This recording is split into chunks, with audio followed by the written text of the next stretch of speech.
Hello folks, this is Sula here. Now there's no Civ4 AI Survivor game today. Championship game is next week, but I'm out of town today. So I wanted to provide a little bit of content, and just as I've done for some of the weeks in the past when I've been away, today we're going to look at the alternate histories for one of the games from Season 7. Out of the games that we had done recently, the one I was most interested in was playoff game number 2. This was the one where Louis won a cultural victory.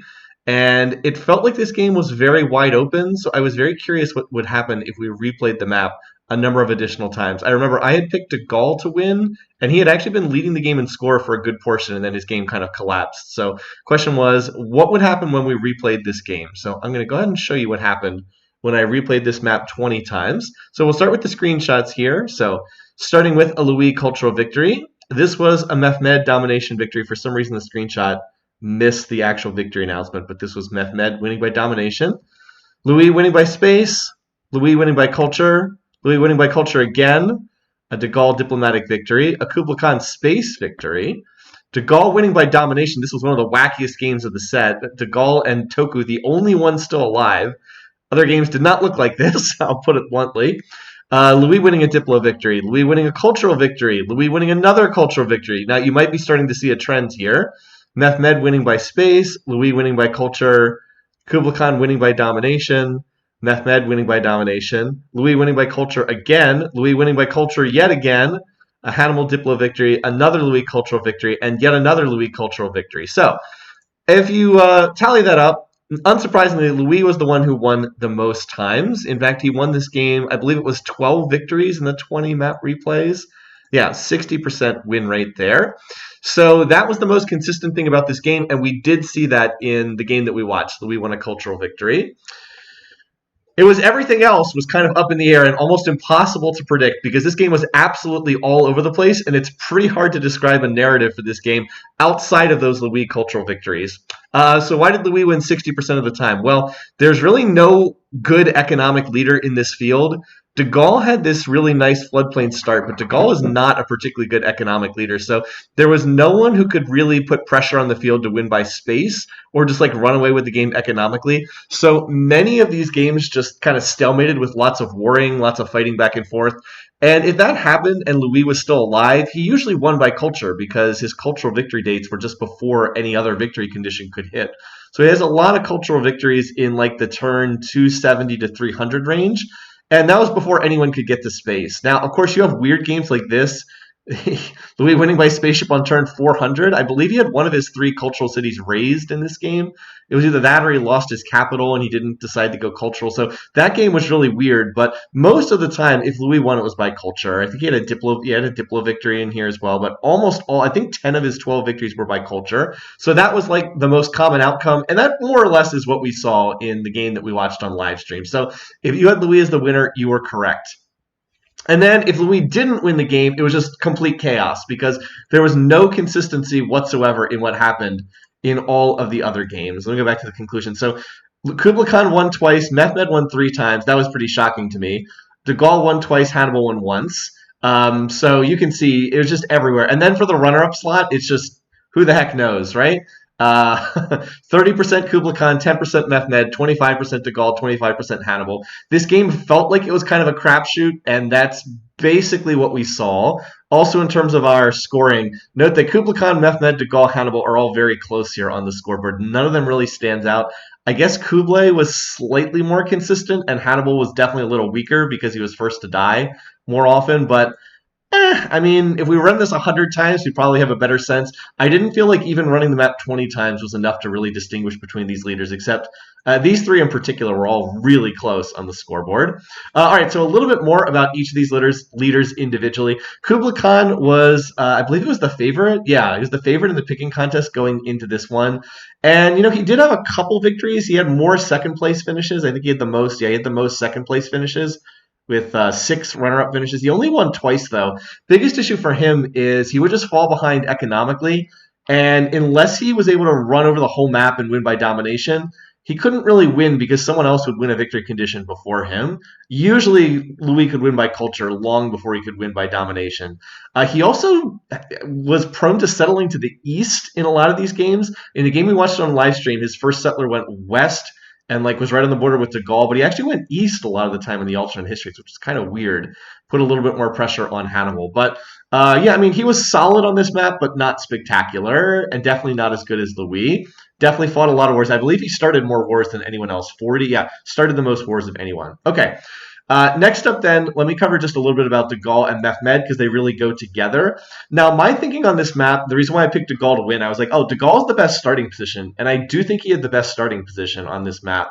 Let me see if I can actually find the picture of the map to kind of characterize this. So my thinking was, yeah, he's got the best starting position, and so even though de Gaulle's not a very good leader, the fact that he's got this really juicy starting position means that, here we go, here's the map. He's got this really juicy starting position with floodplains, and he's pretty isolated, right? So he should probably be able to expand out here, get out to an economic leader. People are probably going to leave him alone, blah, blah, blah. All right, where I was really thrown off in this game was how strong Mehmed was. I thought he would be the weakest leader by far on this map, but that was not the case at all. Even though Mehmed had this really jungle-heavy start, he was actually quite strong on this map, very respectable. As it said, he won 3 times. He was kind of a feast or famine leader because he didn't have a lot of second place finishes, but he did have, he actually tied Kublai for the most kills, and that was not just a statistical fluke. He actually did get a lot of kills. So he was stronger than I expected. He was able to be pretty effective, even though he had all the jungle tiles. He tended to rush ironworking pretty early and cut down the jungle. He also benefited from having an ivory resource right next to his capital, so he was able to get elephants in play. And he also had a copper resource right by his capital, so he would always have metal units early on. He often captured a lot of barbed cities because he would have axes pretty early on to deal with them. So I was thrown off by this. I thought that Mehmed would be really weak and that de Gaulle would be left alone. Neither was true. Mehmed was pretty strong on this map, and de Gaulle was definitely not left alone. So de Gaulle was attacked more than any other leader in this game.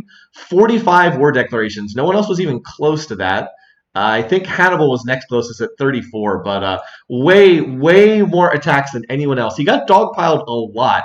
In fact, Hannibal frequently charged across the entire map to go attack him, which was utterly bizarre, and it completely sank both of their games at least 2 or 3 times. I have no idea why he was willing to do that, but part of the reason why de Gaulle got dogpiled so much was just due to the way the diplomacy shook out, and it was really hard to predict this before the game started. So no one in this game started with mysticism, right? None of these leaders were predisposed to found a religion, so it was really hard to predict where the religions would pop up.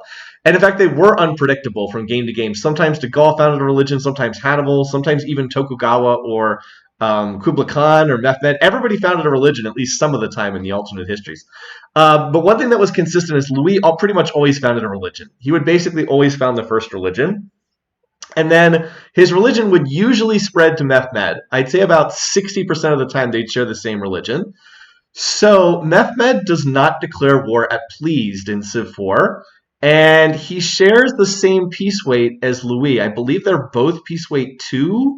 If they're not peace weight 2, they're really close. I think they're peace weight 1 or 2. So they basically would share the same religion, and they'd have the same peace weight. This would get Mehmed to pleased, and then he would never fight Louis. They almost never fought in any games. So once that happens, there's really only one target that Mehmed could attack, and that was de Gaulle. And so that's where they fought in pretty much every single game. The other problem for de Gaulle was Kublai Khan was really unpredictable. Even if Kublai Khan shared the same religion with de Gaulle, and even if Kublai Khan was pleased with de Gaulle, well, Kublai declares war at pleased. So Kublai would very frequently attack de Gaulle, and Mehmed would basically always attack de Gaulle. And so he got stuck in these 2v1 wars constantly. So that's why he got attacked more than anybody else. He was almost always in a 1v2 situation, and that's why he didn't do better, even though he had this really good land, like probably the best land of anyone. The other reason why he didn't do well is de Gaulle's a bad leader. I mean, this is not a newsflash for AI Survivor, but he's a bad leader. His traits are not very good, and his personality is pretty lousy. He overbuilt wonders. Again and again, he would be building wonders when he needed to build units. He did not research rifling tech. He basically did the Willem thing, where he ignored rifling a lot of the time.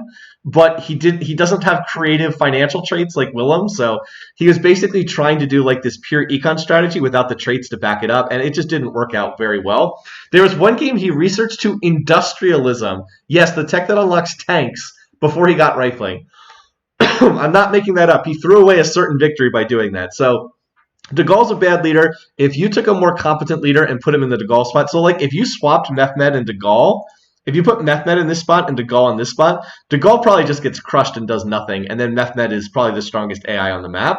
Methman's definitely a better AI leader. Or Hannibal. Put Hannibal in this spot. He probably wins 75% of the games on this map. So De Gaulle did not do a very good job of making use of this spot. Okay, so anyway, that was the most interesting thing for me because of the way this played out. The two Eastern AIs were both pretty weak. They scored the lowest. They both had very high first to dies. They were just crushed on land. They didn't have enough space, and that's why this didn't work out. Hannibal was able to win one game and have some runner-up finishes, but he just didn't have enough territory, and he also got attacked a lot. I think he was in the most total wars. He was in 66 wars, and De Gaulle was in 65. So he also fought a lot of wars, and he just couldn't get his economy going very well. His one victory was a Diplo victory that was, kind of weird. Probably should not have won the game he did win. So he was on the weaker side, and then Toku was definitely the weakest leader on this map. So either Toku or Hannibal was definitely the correct pick for first to die. You can see their survival rates were pretty bad. Their first to die rates were pretty bad. They had lower scores. The map just didn't do them any favors. So anyway, there you go. That's kind of my read on this game. It was a weird game outside of Louis winning the cultural victories. Very hard to predict. Religion's different every game. Second place completely up in the air.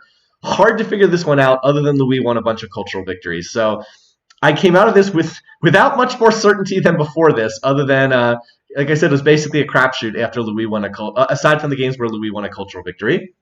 All right. Anyway, so next week is the championship game. We're looking forward to that. I hope that we'll see you back for that when we will crown the winner of Season 7 of AI Survivor. So have a great weekend, folks. Take care, and I'll see you again then.